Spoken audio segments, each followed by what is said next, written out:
Mesdames, Messieurs, bonjour, bienvenue sur Alizé pour votre édition de la mi-journée. Nous sommes le vendredi 20 novembre, une date qui marque le coup d'envoi de la nouvelle saison du tourisme de croisière en Guadeloupe. Le premier paquebot est arrivé ce matin à Pointe-à-Pitre. À son bord, plusieurs centaines de passagers qui ont débarqué sous la caméra de Patrick Curie et d'Esmeralda Grell. Le Club Med 2 est arrivé aujourd'hui au Port Caraïbe en provenance de Saint-Martin. L'événement annonce le lancement de cette nouvelle saison touristique. À son bord, 400 passagers qui resteront qu'une journée en Guadeloupe.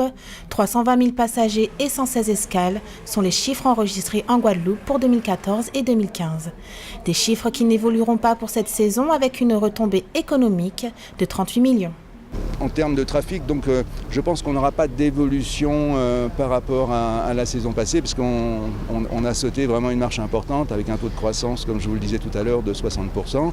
Donc on devrait, pour cette saison, avoir un trafic équivalent qui va être séparé entre deux types de croisières, donc ce qu'on appelle les croisières basées, c'est-à-dire les bateaux qui ont choisi le port de Pointe-à-Pitre comme port base, donc 4 compagnies qui ont des passagers qui traversent l'Atlantique, qui arrivent essentiellement d'Europe et qui embarquent à Pointe-à-Pitre, étant entendu que la population locale représente une part très significative aussi du nombre de passagers qui embarquaient.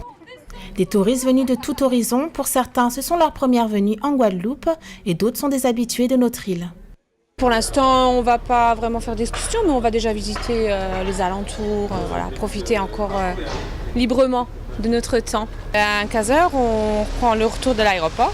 Puis voilà, donc demain... Non, c'est une expérience sympathique. En plus, je veux dire, les Caraïbes restent un très joli endroit pour faire une première croisière.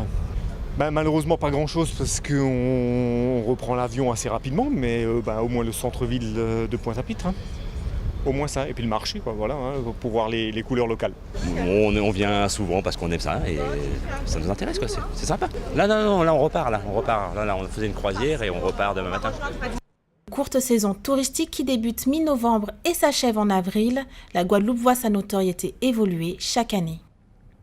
On va rester dans le domaine maritime avec la naissance aujourd'hui d'une nouvelle coopérative maritime dont l'activité sera principalement les fournitures, matériel de conditionnement pour tous les marins pêcheurs.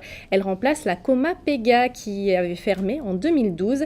La région et le département ont contribué à cette nouvelle coopérative. Les précisions de Muriel Barlagne. Ils sont 11 administrateurs, dont un aquaculteur à la tête de la nouvelle coopérative maritime d'avitaillement de la pêche des îles de Guadeloupe, la COP-IG. Un président, 3 vice-présidents, un secrétaire, tous élus hier. La COP-IG succède donc à la Coma Pega, qui avait été liquidée en 2012.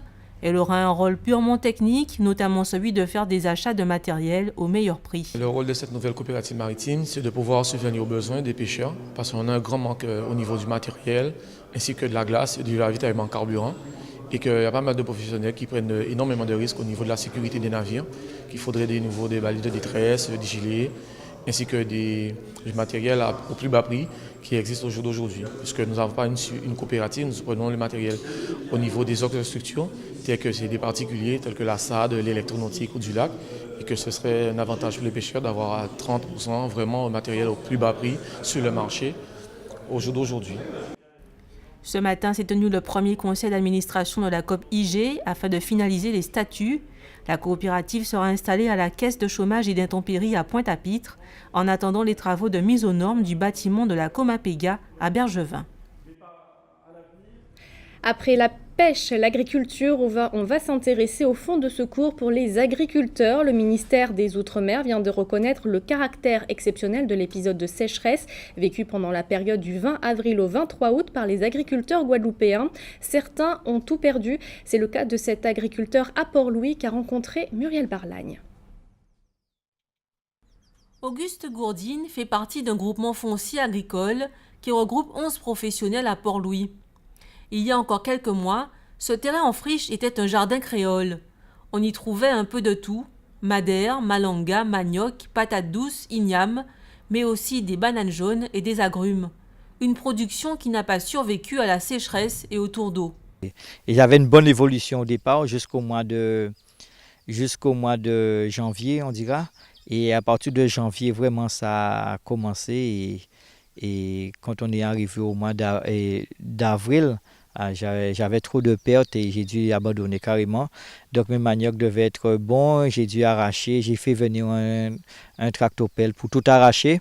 Et j'avais aussi, dans ce jardin des 80 arbres, j'avais 66 arbres de verger agrumes uniquement.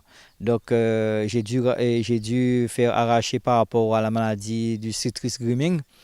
Et voilà, j'ai tout perdu. J'ai une perte totale de 100% de perte, quoi. L'exploitant fait aussi de l'élevage.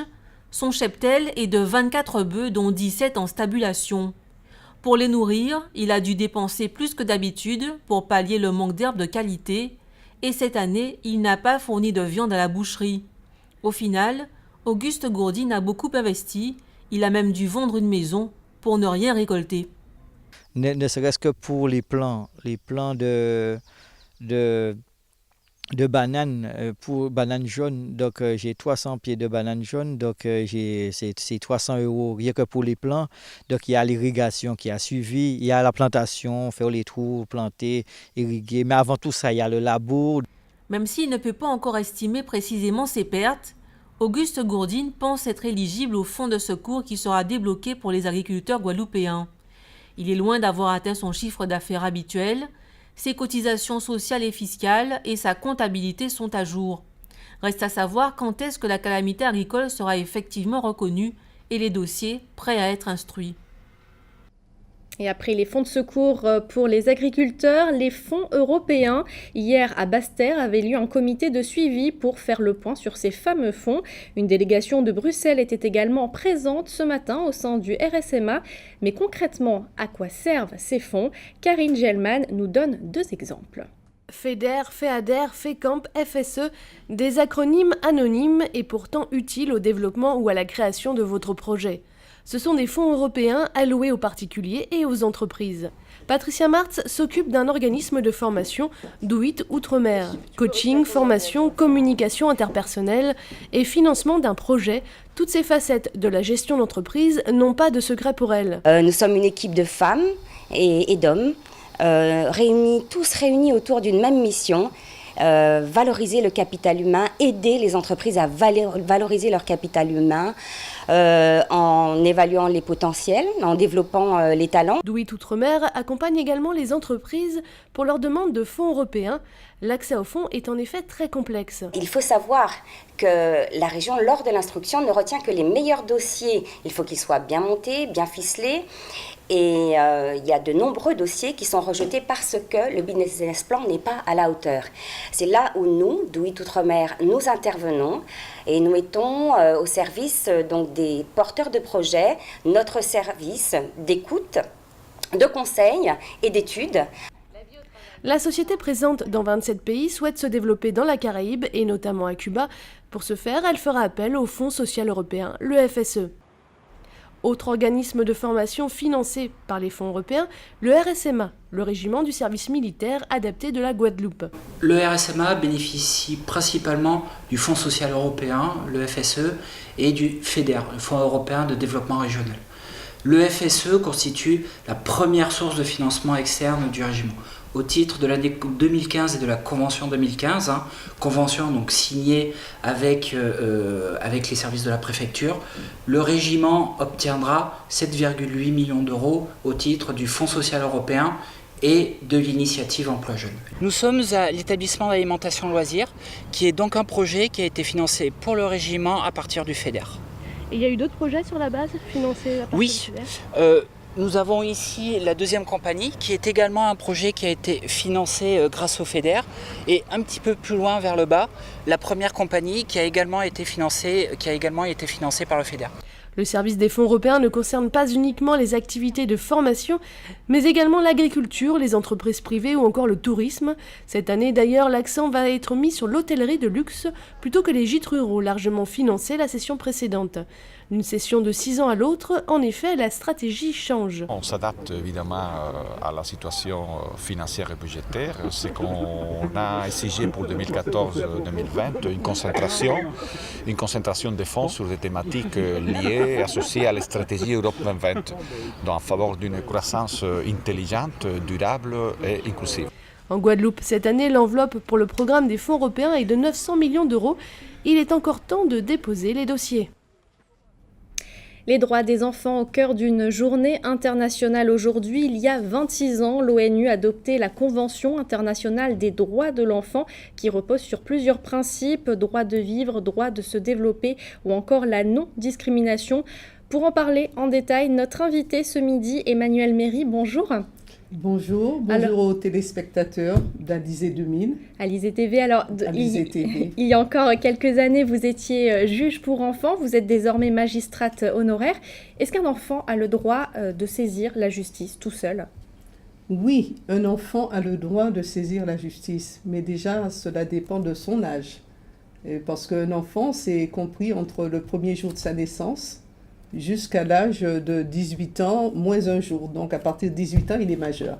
Alors, donc, il comment a le fait droit. justement Donc, les personnes qui ont l'autorité pour saisir le juge des enfants, par exemple, dans le cadre de difficultés pour l'enfant ou quand il est en danger, eh bien, il y a bien sûr les parents qui sont détenteurs de l'autorité parentale sur l'enfant, les autres, le père ou la mère, donc, ou toute personne qui a une délégation de cette autorité sur l'enfant, les services qui ont aussi la charge de l'éducation de cet enfant par les juridictions.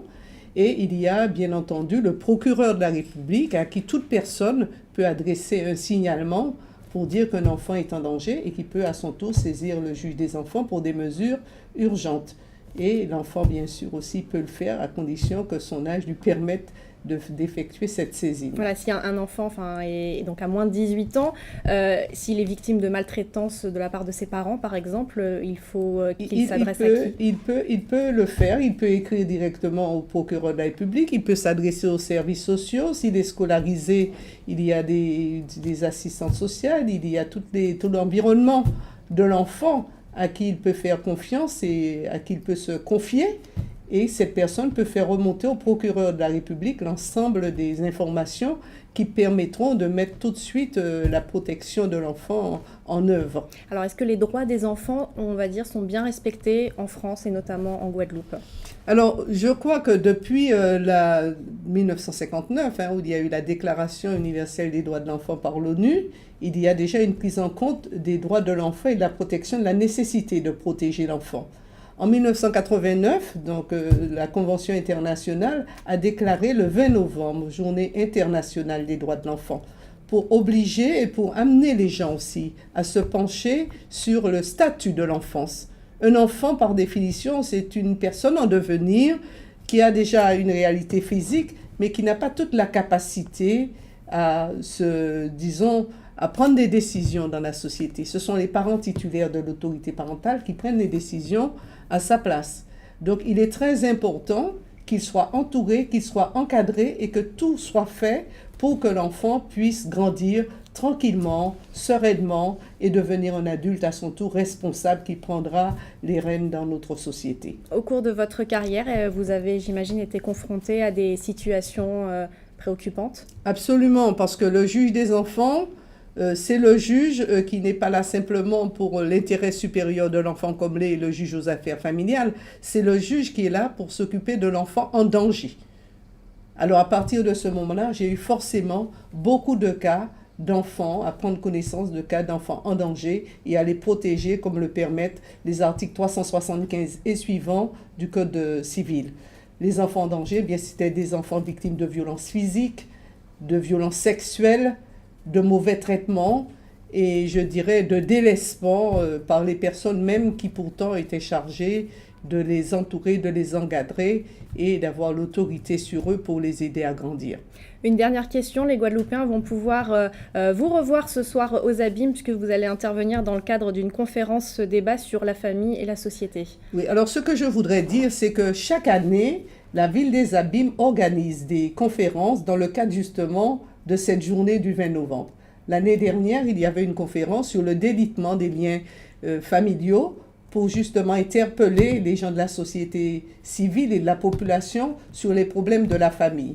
Et ce soir, la conférence qui aura lieu, organisée toujours par la ville des Abîmes, aura lieu sur la famille et société, quel rôle et quelle responsabilité dans une éducation populaire. En 2 mots, votre intervention portera Alors, sur quoi? l'intervention portera justement sur la responsabilité de chacun d'entre nous dans cette société où il y a une éducation qui est faite, bien sûr, par la famille, mais par les autres membres de la société dans le cadre d'associations ou par des biais divers. Merci Emmanuel Méry d'avoir été sur notre plateau ce midi. On en vient maintenant à l'actualité dans la Caraïbe. Il est question ce midi de changement climatique en Jamaïque. Un ancien ministre à Antigua a également été arrêté. Et puis Karine Gielman nous parlera d'une connexion Wi-Fi pour tous en Guyana. Voici la Minute Caraïbe. Jamaïque, changement climatique. Cette année, les Jamaïcains ont vécu une 3e saison consécutive de dures sécheresses qui a détruit les récoltes, provoqué des coupures quotidiennes d'eau et des feux sauvages. Le feu a fortement détruit la végétation autour du Up River et du bassin Yalas, qui alimente en eau potable près de 40% de la population de la région de Kingstown. Une grande partie de la zone avait été replantée entre 2011 et 2013 afin de réduire le ruissellement, l'érosion et l'envasement des cours d'eau. Dans la mesure où les températures ont excédé 34 degrés dans plusieurs régions, le service météorologique a conseillé aux Jamaïcains de prendre conscience que le changement climatique est désormais une réalité en Jamaïque. Antigua, arrestation d'un ancien ministre. L'ancien ministre de la Sécurité nationale, Colin Derrick, a été placé en détention hier soir après qu'il eut participé à une réunion organisée par le Premier ministre Gaston Brown, dont il avait contesté, sans succès, sa victoire lors des précédentes élections générales. Les détails entourant les circonstances de son arrestation restent flous, toutefois on signale qu'il a été impliqué dans une dispute avec quelqu'un lors de la réunion. Il n'a officiellement fait l'objet d'aucune inculpation selon les déclarations faites par son frère Gordon Derrick au Daily Observer, dont il a décrit l'arrestation comme regrettable. Des supporters ont organisé une veillée devant le commissariat de police. Guyana, une connexion Wi-Fi pour tous. Un projet de connexion au réseau sans fil Wi-Fi est mis en place en faveur des écoles secondaires des régions éloignées avec une mise en service prévue pour la fin du premier trimestre de 2016. Le conseiller aux usages numériques du gouvernement, Floyd Levy, a affirmé que le pays doit fournir un accès Internet à tous les établissements d'enseignement supérieur. Un projet pilote a d'ores et déjà été mis en place afin d'évaluer les besoins des autres écoles. Il s'agit d'ouvrir aux étudiants l'accès à l'Internet, mais de leur permettre l'utilisation de l'ensemble des applications et services que le gouvernement mettra en œuvre prochainement, a-t-il expliqué. Le conseiller a rassuré que l'utilisation du service Wi-Fi sera contrôlée afin d'assurer la sécurité et le contrôle des étudiants. On va rester dans la Caraïbe puisque la Guadeloupe fait officiellement partie de l'organisation sportive de l'Amérique centrale et des Caraïbes. L'annonce a été faite hier après-midi au siège du CROSS, le comité régional olympique et sportif de la Guadeloupe. Notre département pourra ainsi participer en 2018 aux Jeux d'Amérique centrale et de la Caraïbe. Ils se dérouleront en Colombie. Notez que la Martinique est également membre associé pour l'organisation de ces Jeux. Je vous propose tout de suite d'écouter Alain Sorez, le président du CROSS Guadeloupe. Il est interrogé par Patrick Curie. La stratégie du CROSS de la Guadeloupe, c'est maintenant de sensibiliser, mobiliser l'ensemble des ligues et comités pour prendre en compte cette nouvelle dimension du sport guadeloupéen, intégrer dans leur programme pour la prochaine mandature 2016-2020 cette compétition qui aura lieu en 2018 en Colombie et peut-être pourquoi pas aussi les Jeux panaméricains de 2019, mais ça c'est une nouvelle étape que nous sommes en train également de nous battre sur ce dossier. Dorénavant, on pourra participer tous les 4 ans aux Jeux organisés par cette organisation. Et il faut savoir que c'est une organisation qui organise des Jeux depuis 1926, donc vous voyez que dans notre environnement géographique, il y a beaucoup de choses qui se faisaient et sans nous. Donc maintenant, pour nous, au comité olympique, avec l'autorisation du comité national olympique français, c'est une nouvelle stratégie avec de nouveaux enjeux pour nos jeunes sportifs. Donc ça va nous obliger à nous adapter, à avoir davantage de sportifs pour avoir une meilleure élite, à la fois pour viser avec l'équipe de France les championnats du monde ou les championnats d'Europe, mais maintenant, dorénavant, on va viser aussi les championnats panaméricains et les championnats de la Caraïbe centrale. En football, le championnat de DH reprend ce soir. Pour cette 7e journée, les Red Stars de Pointe-à-Pitre reçoivent en ouverture le club amical de Marquisat, coup d'envoi à 20h30. Demain, la suite des rencontres. À 15h30, l'Arsenal Club affronte le Sirocco des Abîmes. La Juventus de Sainte-Anne se déplacera également à Sainte-Rose. Et puis, toujours demain à 20h, le CSM sera face au Phare de Petit-Canal. L'USBM, de son côté, affrontera la Gauloise de Basse-Terre. En voile, la mini-transat Île de Guadeloupe se poursuit, même s'il reste encore une dizaine de bateaux en mer. Elle sera officiellement terminée le 22 novembre, dans 2 jours. L'heure est donc au bilan avec Éric Pommier. Mini Transat 2015, les arrivées s'enchaînent. Le constat est toujours le même, quel que soit le classement pour le skipper. Arriver sain et sauf, c'est bien, sans casse, c'est encore mieux. Mais il y a avant tout le privilège de jeter l'ancre en Guadeloupe. Pour les concurrents, cette carotte est source de motivation. La direction de course confirme. Vous savez, pour eux, c'est un Graal d'atteindre Pointe-à-Pitre, la Guadeloupe et les îles de Guadeloupe. Ça fait 2 ans qu'ils préparent ça. Donc quand ils traversent dans des conditions de météo exceptionnelles, eh bien, l'arrivée ici, ça se lit sur leur visage, sur leur sourire, sur leur joie. Voilà, ça fait plaisir. 12 solitaires sont encore en mer, comme le veut la règle de cette mini-transat.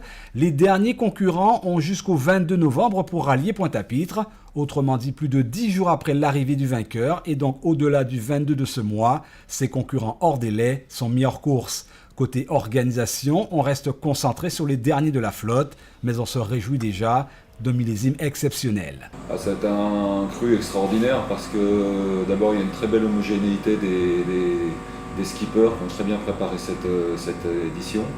On a eu des conditions, il faut dire, absolument exceptionnelles.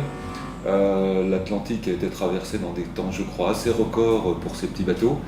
On a eu la chance d'avoir ce qu'on appelle les alizés bien établis sur l'ensemble de la course, sur le temps du parcours, sauf pour les derniers là, qui vont souffrir un petit peu parce que justement cet alizé est en train de dégonfler, comme on dit, et ils vont avoir du petit temps pendant quelques heures, voire quelques jours. Alors, qu'en est-il de la Mini Transat 2017 ? L'organisation ne nous dévoilera rien en avant-première. Seule certitude, c'est qu'en matière de logistique et d'accueil, la Guadeloupe a réussi son examen de passage. Au directeur de course d'afficher un sourire qui en dit long, probablement le signe d'une nouvelle organisation programmée en Guadeloupe. Wait and see, aurait dit la Britannique Lydie Leroman, 2e femme de la flotte, arrivée ce matin. Et notez que cet après-midi sera inauguré le quai Florence Artaud à la marina de Pointe-à-Pitre, une inauguration en l'honneur de la navigatrice qui avait remporté la Route du Rhum en 1990 et qui nous a quittés en mars dernier.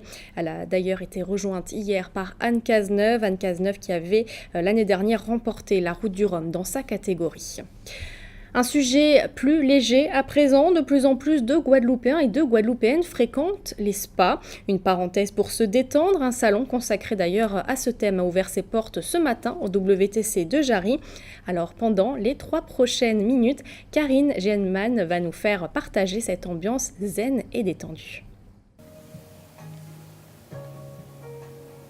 Harmonie et douceur, bien-être et don de soi, des mots qui font souvent peur à ceux qui n'ont jamais franchi un espace consacré au bien-être. Alors c'est vrai, il y a certaines personnes qui disent « ouais, moi je vais pas là, c'est une secte », mais de plus en plus, les gens sont habitués maintenant, hein, on en entend parler beaucoup. Mais ce qu'il faut retenir, ce serait vraiment d'écouter son intuition et d'écouter, j'ai envie de dire, les besoins de notre corps. Nicole est praticienne du bien-être, une énergie qu'elle transmet entre autres par les massages. Avant, j'étais dans la communication, dans une agence de pub, et le bien-être s'est un petit peu imposé à moi. Mon grand-père, mon père, ils étaient tous ce qu'on appelle ici des frotteurs. Donc j'ai été baignée dans cette ambiance depuis mon plus jeune âge, et puis voilà. Anne pratique le Reiki dans le même espace. Elle s'est reconvertie tard à cette pratique. Alors, le Reiki, c'est une pratique qu'on va dire spirituelle qui vise à rétablir les déséquilibres qu'il peut y avoir dans le corps humain. Sachant que ces déséquilibres sont bien souvent à l'origine des maladies. C'est vrai que le blocage en tension, et on finit par développer certaines maladies, certaines affections. Donc anticiper sur ces blocages ou dénouer ces blocages va permettre d'avoir une meilleure santé, un mieux-être. De plus en plus de personnes se déclarent praticiens, thérapeutes, masseurs. Une mode peut-être, mais également une volonté à mieux vivre, à redécouvrir son corps. Une activité qu'il est aussi compliqué de monnayer. C'est très compliqué de le monnayer puisque, avant tout, on est dans du don. On est dans de l'échange, on est dans du partage. Et de dire à la fin, ça coûte 50 € ou 60, qu'importe le soin ou le prix, c'est toujours assez délicat. Donc, ça arrive que moi, au début, j'avoue avoir laissé passer et partir des gens sans oser réclamer mon dû. Mais j'ai vite appris que c'est mon travail. C'est important aussi, c'est de pouvoir concevoir l'argent comme une énergie. C'est un fluide aussi. On ne peut se mettre au service de l'autre que lorsqu'on a réussi à combler ses propres besoins, ne serait-ce que les plus immédiats de la matérialité. Réunir sur un même lieu les professionnels du bien-être et du développement personnel est certainement une occasion pour faire découvrir des pratiques souvent ancestrales, qui au final sont surtout des reconquêtes de notre corps sur de mauvaises habitudes de vie et une pause de notre âme dans des sociétés qui vont de plus en plus vite.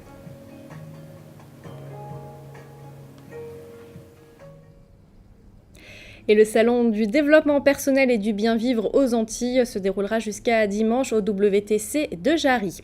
Avant de parler météo, on va faire un point sur vos coupures d'eau du jour en raison du déplacement d'une bouche d'incendie. La distribution de l'eau potable est interrompue depuis 7h ce matin à Sainte-Anne dans la rue des Sucreries à Montmain.